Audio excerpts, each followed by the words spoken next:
Has recent scientific evidence finally unlocked the mystery of the Shroud of Turin? Around the world, Christians are buzzing with excitement over this new scientific evidence that seems to authenticate the Shroud, but as expected, this evidence is now coming under fire. We can't from this conclude that the Shroud of Turin is a 1st century AD artifact.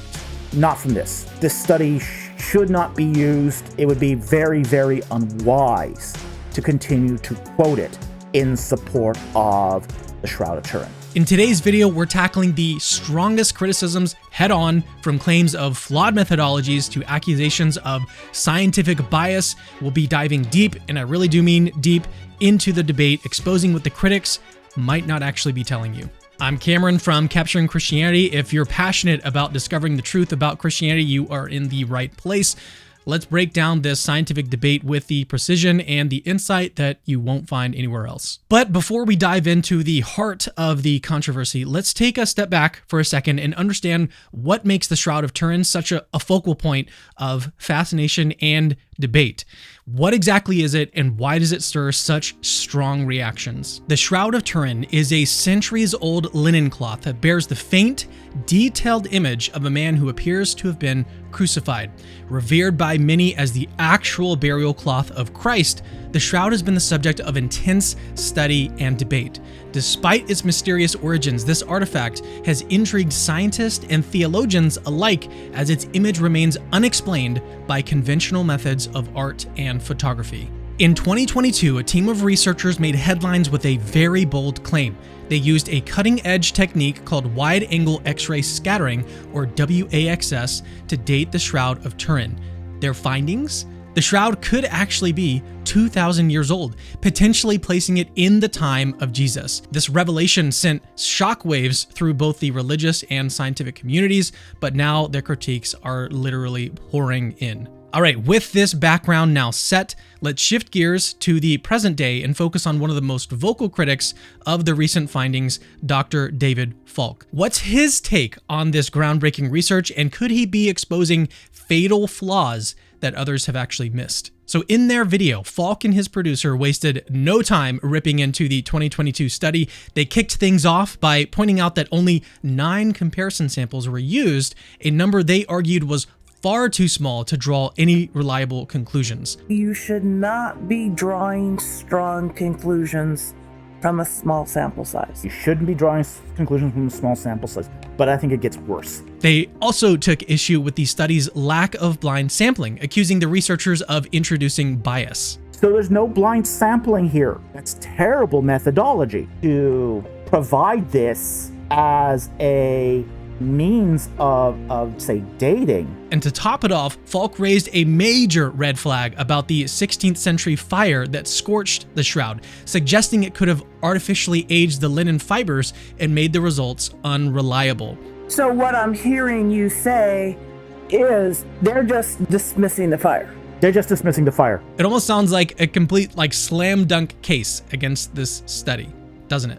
But things get even worse. Faulk goes further, pointing out that some of the same researchers behind the 2022 study were also involved in a controversial 2017 study on the shroud's blood evidence. It's a terrible paper, and it was retracted. According to him, this retraction is a serious red flag, hinting at a pattern of overreaching conclusions. So at first glance, Faulk's critiques seem pretty damning. It looks like the research has been thoroughly dismantled.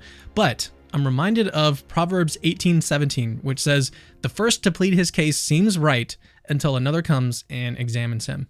As I mentioned, Faulk doesn't just critique the 22 study. He reaches back to 2017, bringing up a previous controversy that might cast a shadow over the new findings. So let's explore why this earlier study actually matters and what it means for the credibility of the latest research. Now, Faulk's concern here is definitely worth taking seriously. A retraction like this can make us second guess the credibility of the people involved. However, the 2022 WAX study zeroes in on a completely different aspect of the shroud, its age, not on blood evidence. But more importantly, it was actually carried out with much more transparency, clearly incorporating lessons learned from the past. Science evolves, and so does the rigor behind it. The 2022 approach seems far more rigorous. So does the 2017 retraction mean that we should be cautious? Absolutely. it's a good reminder to scrutinize new research carefully. But it doesn't automatically refute the 2022 study. The WAXS research should be judged on its own merits. All right, having now addressed the 2017 study, it's time to return to the present and critically evaluate the 2022 research itself. The spotlight here is on the WAXS technique, which is an innovative method that measures how cellulose and linen fibers degrades over time to estimate the shroud's age. What were their results? The degradation that they observed lines up with linen that's about 2,000 years old, potentially placing the shroud right in the time of Christ. But before we get too excited, we've got to ask, how solid are these findings when faced with Faulk's sharp critiques? So let's dig in. So one of Faulk's major critiques centers on the number of samples used in the 2022 study. The researchers selected 9 linen samples with known historical ages ranging from the 3rd century BC to the 17th century AD to compare with the Shroud of Turin. These comparison samples were chosen based on their well-documented provenance, historical context, and physical similarities to the shroud, such as material composition and preservation conditions. To determine the age, and this is fascinating, the researchers used wide-angle X-ray scattering, or WAXS, as I've already mentioned, to measure the degradation of cellulose in the linen fibers. This technique allowed them to assess how the cellulose structure had actually naturally aged over time by comparing the degradation patterns of the shroud's fibers to those of 9 known age samples. They were able to estimate the shroud's age. The consistent degradation patterns along all samples provided a basis for dating the shroud to approximately 2,000 years old, aligning it with the time of Jesus. And so here's where things get really interesting. So in his video, Faulk argues that the 9 comparison samples is basically, it's not a large enough sample size to draw reliable conclusions from. But look, this is the fact of the matter. The researchers weren't just picking random bits of fabric. They chose these 9 samples because they closely matched the shroud in terms of age, material, and preservation. So it's not about quantity, it's about quality. Furthermore, the scientific results utilizing WAXS were uniform across all 9 samples. So in other words, the results from the WAXS test were the same for all 9 pieces of cloth. Sometimes a smaller, more consistent data set can actually tell you more than a larger, inconsistent one. And here's something really interesting, as Dr. Faulk would be well aware. In fields like archaeology and conservation science, researchers often draw significant conclusions from studies with even fewer samples.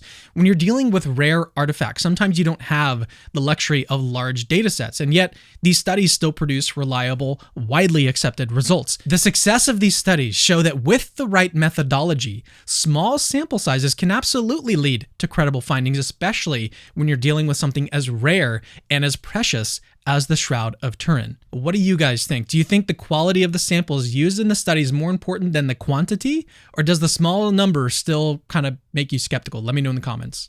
All right, let's now talk about Faulk's critique about the lack of blind sampling in the 2022 study. Blind sampling is often considered the sort of gold standard in scientific research because it helps eliminate bias and ensures objective data, at least to a degree. However, when it comes to something as rare and ancient as the Shroud of Turin, things aren't always that straightforward. The researchers were working with incredibly limited and precious material, and their top priority was preserving the shroud's integrity while still getting meaningful data.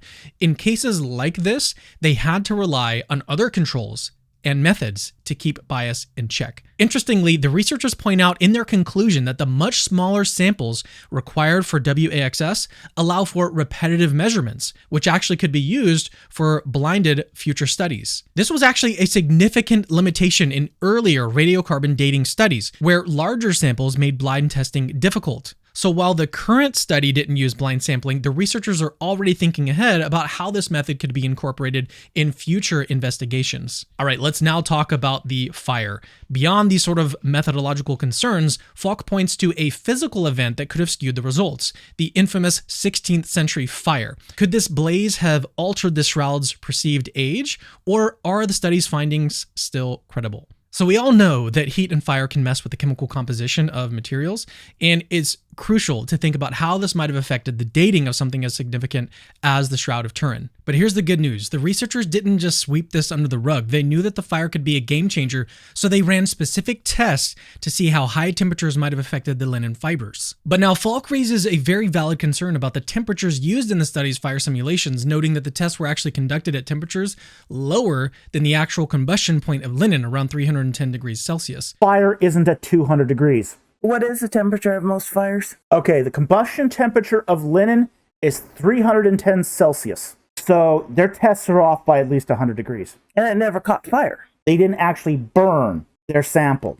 and they didn't subject it to the temperatures that the Shroud of Turin would have been subjected to. We know because the Shroud of Turin caught on fire, that temperature had to be at least 310 degrees. I think this is really serious. So then why did the researchers choose to expose the linen to only 200 degrees Celsius in their tests? The researchers defend their choice by pointing out that 200 degrees Celsius was actually the maximum temperature they could use while maintaining the same colorization found on the shroud. According to their findings, exposing the linen to higher temperatures would have actually altered the appearance of the fabric beyond what's observed on the shroud itself. Check out figure 20 in this paper by Giulio Fanti. Their testing showed that the linen could endure about 200 degrees Celsius for 30 minutes without getting darker than the shroud itself, which closely mirrors the conditions that might have affected the shroud during the 1532 fire or its previous history. It's also crucial to remember the details of that fire. The shroud was actually protected inside like a silver container when the fire broke out in the chapel. The intense heat melted part of the silver on the outside of the case,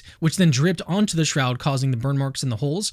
But the linen itself didn't combust from the ambient temperatures in the room. It was the molten silver that sort of dripped in and caused the damage. Moreover, the piece of the shroud that was tested in the study was taken from a corner of the shroud, far from the areas that were directly affected by the molten silver. Given all of this context, the researchers might actually argue that their use of 200 degrees Celsius in testing was not only appropriate, but necessary to simulate the heat exposure that most of the shroud would have actually experienced. So heat that was enough to cause superficial changes, but not enough to cause combustion. By choosing that exact temperature, they aimed to replicate the real conditions that could have affected the shroud during that fire without artificially aging the linen beyond what is observed today. So in short, while Dr. Faulk is definitely correct that the test didn't replicate the highest temperatures of that 1532 fire, the researchers' methodology was carefully designed to reflect the actual conditions that the shroud would have endured, particularly in the areas that were not directly burned by the molten silver. We've covered a lot of ground actually in this video, from Faulk's pointed critiques to the defenses of the study. So where does all of this leave us? Let me quickly sum up the key takeaways and explain what all of this means for the shroud's place in history. So Faulk and his producer questioned the sample size, the blind sampling, the possible effects of the fire, and they even bring up the retraction of the 2017 blood study. These are all very serious concerns that I think we should all take seriously. But we've got to give credit where it's due. The study's authors didn't shy away from these challenges. They faced them head on and were totally upfront about the limitations of their work. Take the fire, for example. They didn't just gloss over the fact that the shroud was damaged in a 16th century blaze. Instead, they ran specific tests to see how heat affected the linen fibers. And guess what? While the fire did cause some minor changes, it didn't mess with the natural aging of the cellulose. The core findings, still intact. Now, what about the sample size? Sure, only 9 samples were used, but these weren't just random pieces of fabric that they compared to. They were carefully chosen for their relevance and quality. Each sample was a close match to the shroud in terms of material and preservation conditions. The consistency in the findings across these samples actually strengthens the case that the results are solid. Sometimes it's not about how much you have, it's about how good it is. Then there's the blind sampling. It's true, blind sampling is the gold standard in research, and yes, it was definitely a missed opportunity here. The researchers could have used it to cut down on bias, and they didn't. That's definitely a limitation. But A, the authors acknowledge this, and B, the consistency of the results across the samples suggests that the findings are still very robust. It's important to acknowledge this limitation, but it doesn't mean we should just sort of write off the study completely. In the end, should we be cautious of this new scientific evidence? Absolutely. But let's not lose sight of the bigger picture here. This study could still bring us closer to the truth about the shroud. If you want to dive deeper into this topic or share your thoughts, please leave a comment. If you found this breakdown insightful, don't forget to hit that subscribe button for more deep dives like this. And then always remember, Christianity is true.